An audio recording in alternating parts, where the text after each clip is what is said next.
धारणी शहर व ग्रामीणमध्ये अधूनमधून अग्नितांडव झाल्याची घटना समोर येत असते। कधी तब्बल 3 वेळा जाळलेल्या भुलोरी गावाची घटना असो की मग धारणीतील दुकाने असो, अशीच एक घटना सकाळच्या दरम्यान घडली। धारणी शहरातील दयाराम चौक स्थित बाबा बूट हाऊस मध्ये अचानक भीषण आग लागल्याची घटना घडली।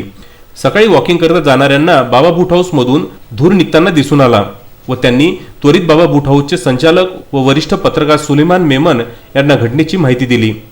माहिती मिळता सर्वांनी दुकानावर पळ काढला व दुकान उघडून आगीला विझवण्याचे प्रयत्न सुरू केले। सुलेमान मेमन, अली बाबा, अमीन शेख, जहीर कुरेशी, मुस्तफा, गफ्फार मतीन व गावातील लोकांनी आगीवर नियंत्रण करण्यात यश प्राप्त केले।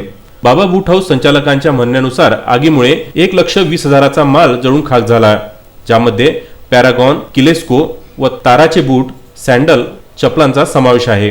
या घटनेबाबत तहसीलदार व पोलिसांना तक्रार दिली असता तलाठी व पोलिसांनी पंचनामा केला असून पुढील कारवाईकरिता जिल्हाधिकारी कार्यालयाला पाठवण्यात आले आहे।